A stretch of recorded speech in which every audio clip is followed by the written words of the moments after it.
Okay, are now in day three. Pulling it up here. Okay, so there we go, day three. And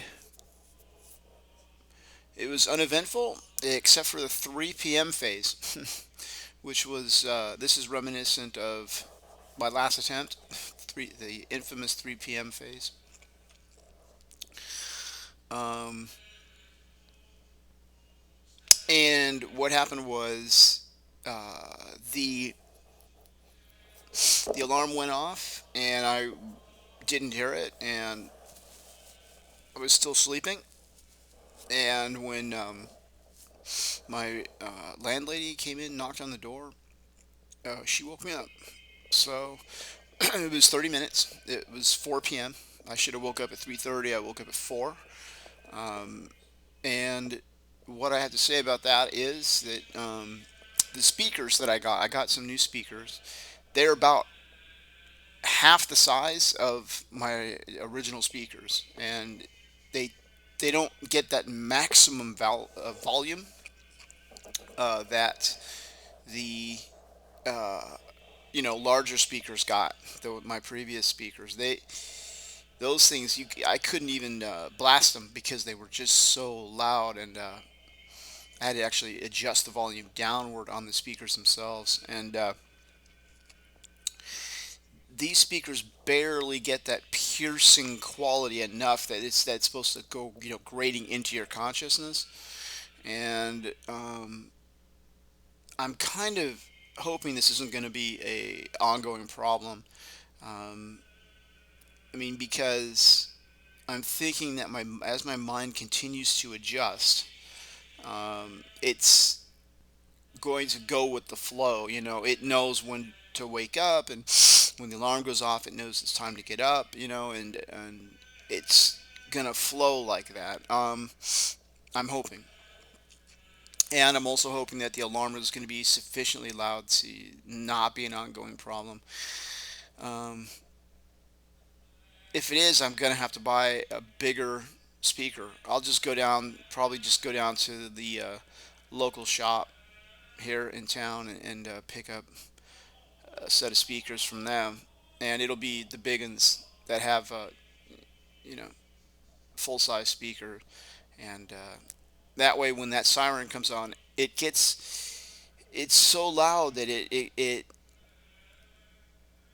I mean, I wake up in fear basically. It's like a sort of a terror, because I don't want to disturb people because that thing is so loud. And I'm waking up like, oh gosh, I got to turn that off.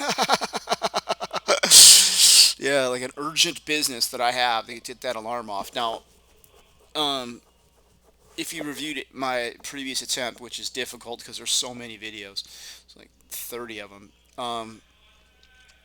30, almost 40 of them. But if you review through there, you'll know that the security procedures that I have set up are such that the alarm cannot be turned off. It's inaccessible. And so, even though I may wish very much to turn that alarm off as quickly as possible, I still have to get up, walk over to the desk, come around to the other side of the desk, turn on the monitor, because yes, I turn off my monitor. So I turn on the monitor, and then I have to hunt down the alarm with the mouse. So that's very secure. It's very secure.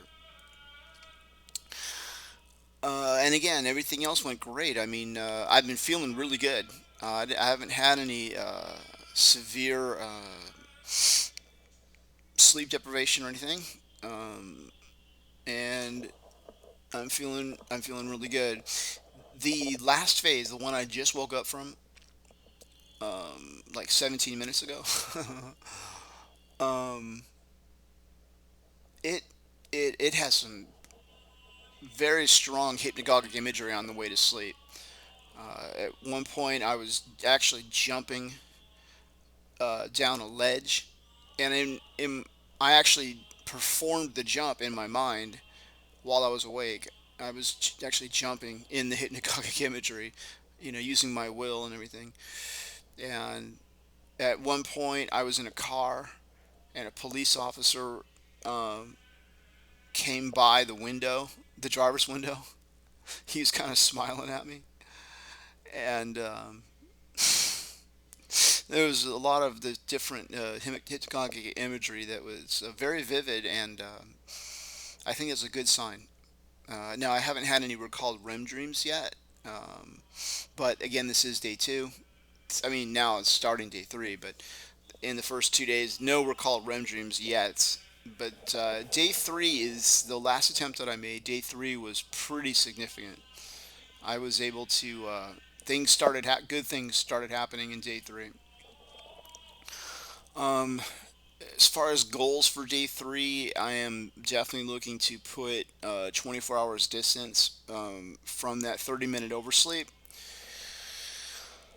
As far as oversleeps go, it's not too bad. I mean, 30 minutes is pretty almost minimum damage there. So I'm thankful for that. But have to monitor this because if the speakers are going to be insufficient to get that piercing quality that I need to wake up reliably, I'm going to have to make a purchase of some speakers. Don't have a choice. Um, so that's pretty much all I have to say. So basically, just looking for the 3 p.m. phase today, and I want to be able to get through that successfully so we have a good 24 hours distance. And I'm hoping to see some kind of REM dream activity. The last dream being so vivid, so very vivid with the hypnagogic imagery is a very good sign and I want to see that continue into actual full blown REM. And I think today is the day it's going to happen. So thanks for listening, and I'll keep you updated. We'll see you again on day four.